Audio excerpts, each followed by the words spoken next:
everyone, welcome to Tripp Advisor. My name's Jason Tripp, and today it's time for another Tabletop Tuesday board game tutorial and review. Today we're finishing off the three-game series looking at the Azul family of games. Previously we looked at the original Azul game, designer Michael Kiesling. We also took a look at the second game in the Azul family, Stained Glass of Sintra. And today we're taking a look at the third and final game in this family, Azul Summer Pavilion.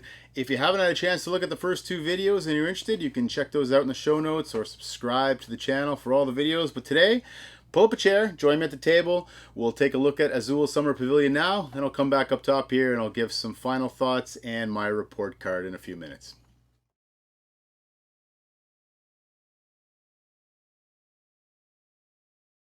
Okay, here is Azul Summer Pavilion totally set up on the table. We'll be simulating a two-player game today, and much like the first two games in the Azul family, each person will get their own player mat where they will be placing their tiles, and there will be a number of factories within reach of all players. Because we are playing a two-player game, we're only using 5 out of a possible 9 factories. If you're playing a 3-player game, you'll add 2 more, and if you're playing a 4-player game, you'll add 4 more, with a total of 9 factories. Setup like the other games involve randomly reaching into the bag, grabbing 4 random tokens and tiles, putting them on each of the 5 factories. A little additional component to the setup here. In this version, we're going to have this mat within view and reach of everyone on the table as well. And you'll randomly put these diamond-shaped tiles on each of these spots around sort of the flower shape in the middle of that. At the bottom of each player board, you'll see a color. In this case, we've got white and black. So I've grabbed the appropriate player colors and I put them at 5 on the scoring track. You'll start the game with each player the appropriate color starting at the number 5 and working your way around the board.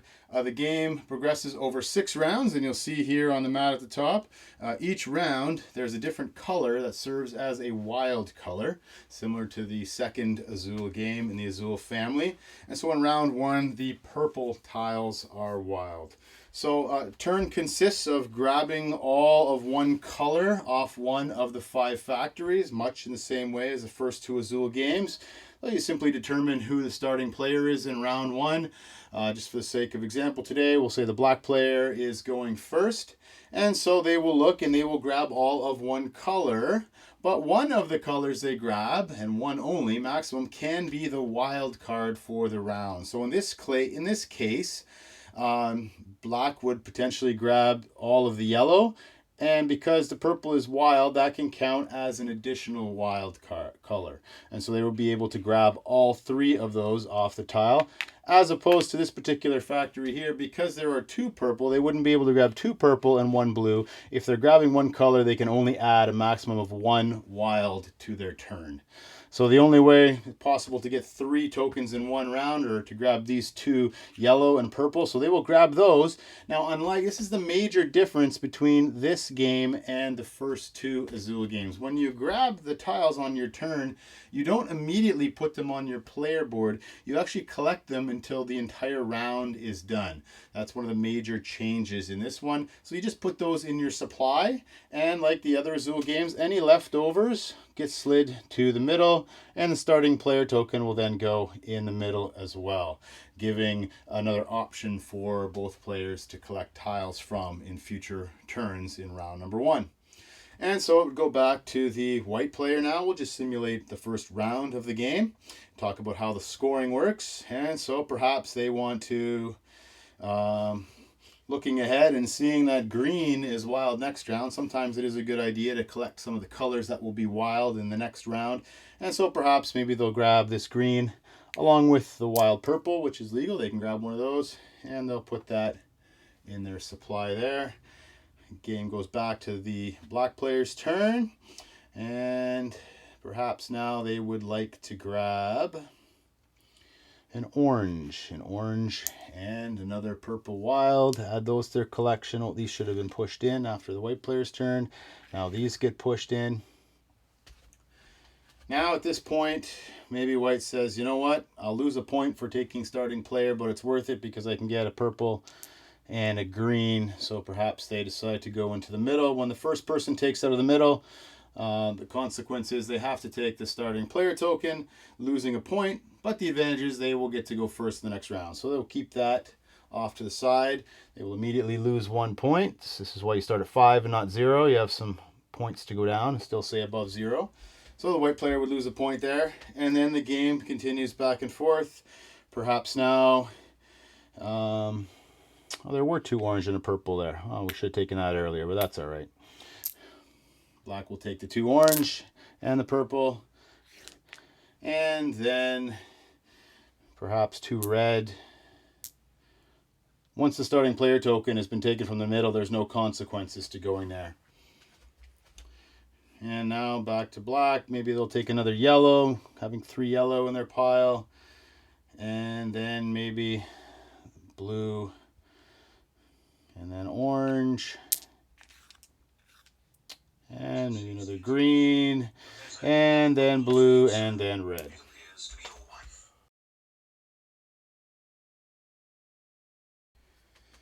And that concludes the round. Now, each player having accumulated all these tiles, again, starting with the player who now owns the starting player token, will place their tiles that they've accumulated on the board.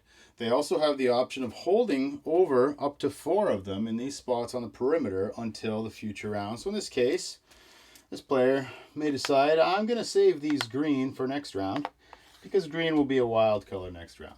And so starting with this player, they can put them on the board. How that works, so you'll see, I'll bring this a little closer. On each flower, there are 6 parts, 6 petals, so to speak, and they're numbered 1 through 6. So if I want to take this spot, it's only going to cost 1 orange. But if I want to take this spot, it's going to cost 6 orange, or a combination of 6 orange and wild cards. You at least have to have one of the natural color to be able to physically place it on the board. So in this case, perhaps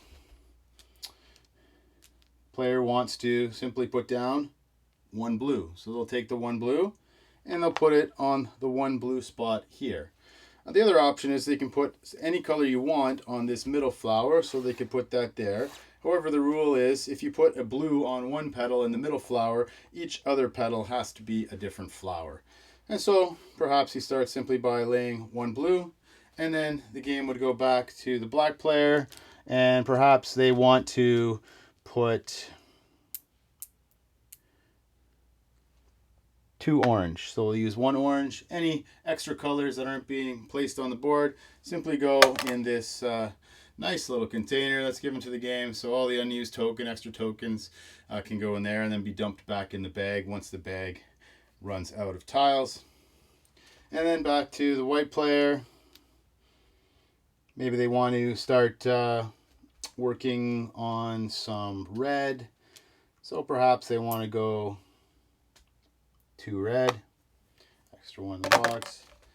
Back to the black player, who now says, all right, well, maybe I want to put another 1 orange. White player, back to them. And maybe they want to pair this red with 2 purple and call it 3 red. They can do that because purple is wild this round. So they have to have at least 1 red. They do. And they'll put that there. Now, how the scoring works, as I haven't been scoring as we've been playing, but when you put down a single tile, not touching any other tiles, that's basically 1 point. So white would have taken a point for that. The black player would have taken 1 point for the first orange tile down, but the second one, because it's adjacent, they would then score 2, so giving them a total of 3 points. And likewise here, the white player would have gotten 1 for the first red, and 2 more for the second red. And then they're choosing to save the green tiles until the next round. So they'll pass at this point, and white will simply continue to lay as many as they want, or all of them, or saving up to 4. So perhaps they'll put down 1 blue, scoring an additional point.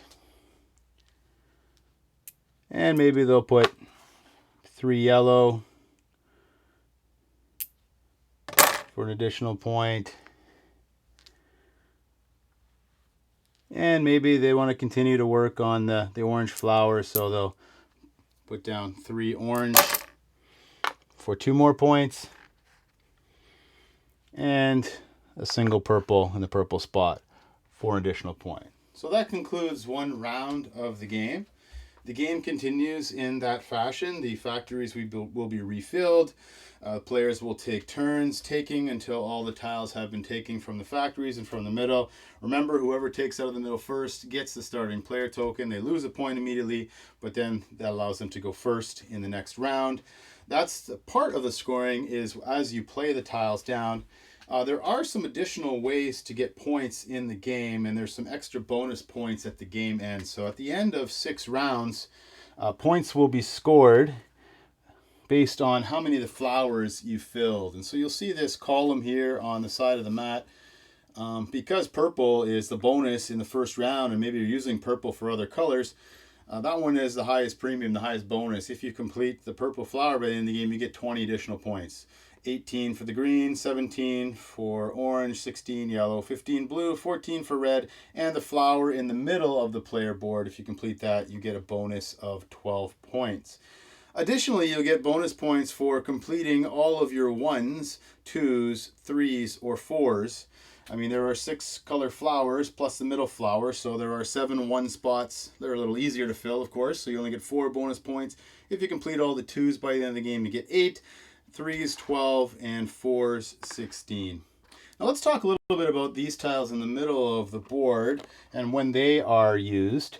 There are these 3 symbols here on the other side of the scoreboard, corresponding to 3 symbols on the player mat. Looks like I think these are meant to be pillars and statues and I guess columns. And you'll see on the player mat those very same symbols. So around that middle flower, you'll see 6 of those circle symbols.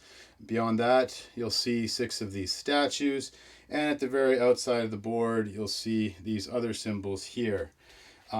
If at any time, and I'll just grab some tiles out of the bag to show, if at any time, for example, let's say the red player has completed, or the white player, excuse me, has completed this on their mat, they have now totally surrounded with 4 tiles, totally surrounded that statue symbol.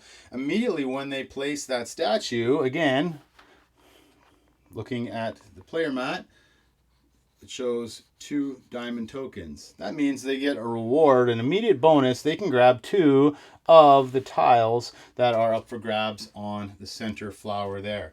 And so they take those and they add those to the tiles they have in their possession. So it's an interesting dynamic, trying to get some combinations, trying to collect more tiles, perhaps more bonus tiles. You really have to think ahead a couple steps in all the Azul games, but in particular this one, because you're not playing each turn one at a time. You're collecting, you're stockpiling the whole round, and then you're trying to use them in the best ways possible to complete your combination of flowers and numbers and getting a few more tiles potentially from filling a statue. If you, again, using the same example, let's say we had 2 red here. Can't have 2 blue here because each color has to be different in the middle flower, but let's say this player completed that. That would be simply a bonus of 1. The circle token gets you a bonus of 1. The statue token gives you a bonus of 2. If you're able to complete the tiles adjacent to this symbol here in the perimeter, you actually get 3. The reason this one is more lucrative is because, it's going to cost you 6 red and 5 red in order to fill those 2 spots. So it's much more difficult to complete those top ones, and so you're rewarded a little more. And so you just got to keep an eye on when you complete those, when you surround those 3 types of symbols on your player board. You immediately replenish any tiles that are taken from here, and then play continues in the fashion that we've shown today. Any held over tokens going into the last round, they will simply come off. They start in the player's sort of collection, their possession, and then they have 4 new spots where they can save stuff as they collect.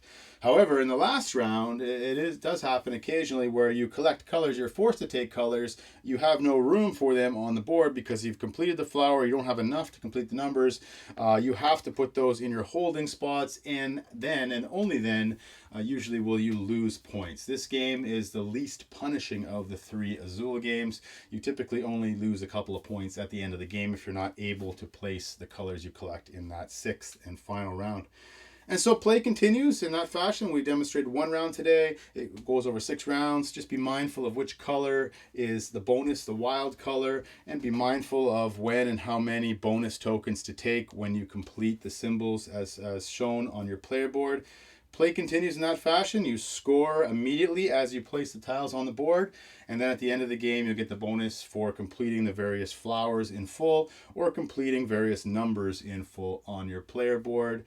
Player with the most points at the end of the 6 rounds is the winner, and that is how you play Azul Summer Pavilion. Let's go back up top now, and I'll give some final thoughts in my report card. All right, final thoughts time now for Azul Summer Pavilion, the 3rd and final game in the Azul trilogy. Let's dive in. Let's talk a little bit first about the theme. And as I've said with the first 2 Azul games, I don't primarily go looking for a deep, immersive theme when I buy an abstract strategy game such as this. However, the theme is there. It's somewhat pasted on. I mean, it does give off the aura of this sort of summer building project. The statues are there that you're constructing this pavilion. But again, it's an abstract strategy game, and the theme is not the draw or the appeal primarily to all 3 of these games.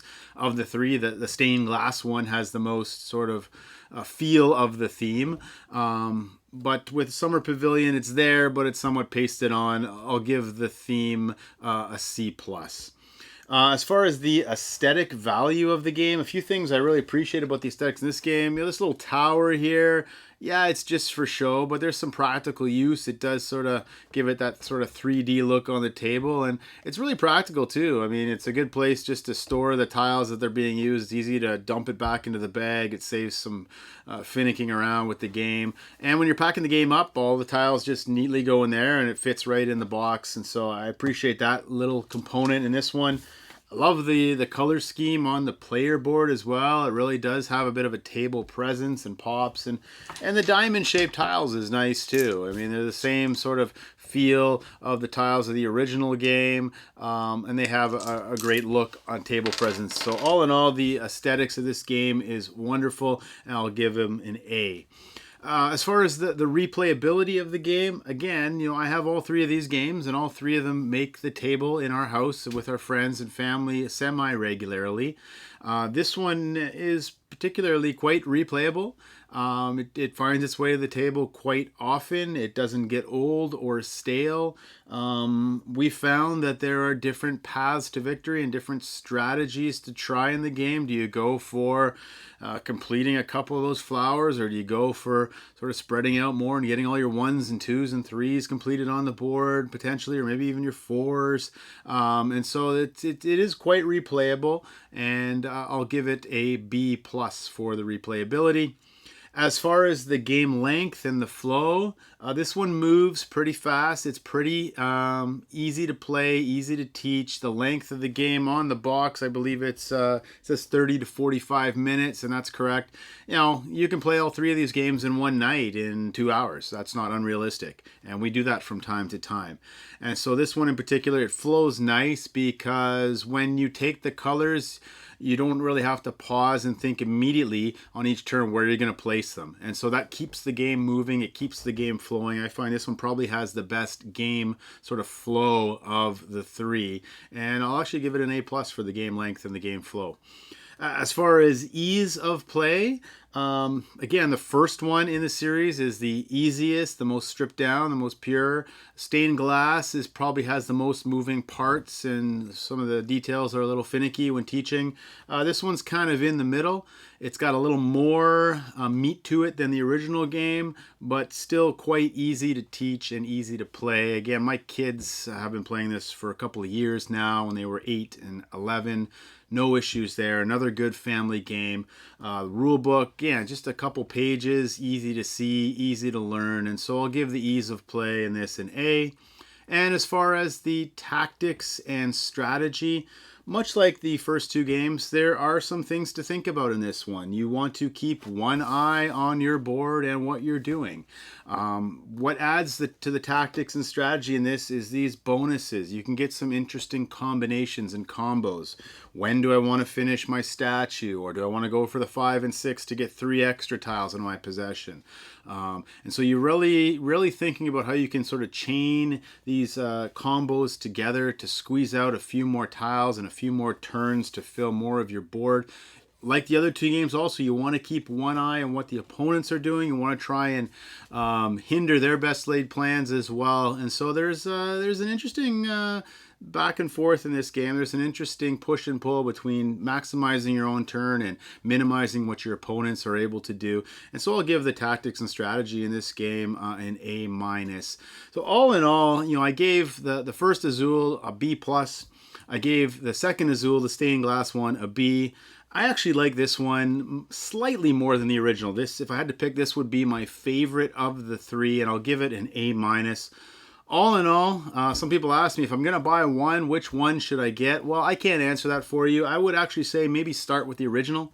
If you've never played any of the Azul games, pick up the original. It's maybe the easiest one to learn the core mechanics. And then from there, maybe you want to try all three and own all three like we do. But this one is slightly better than the first two in my estimation for all of those reasons. And so that's all three of the Azul games. If you haven't seen the previous videos, you can subscribe to the channel. You can see those videos and all my other Tabletop Tuesday videos. As well, occasionally I'll do some Theology Thursday conversations and some Film Friday movie reviews. So thanks once again for pulling up a chair at the table on this Tabletop Tuesday. I'm Jason Tripp, your Tripp advisor.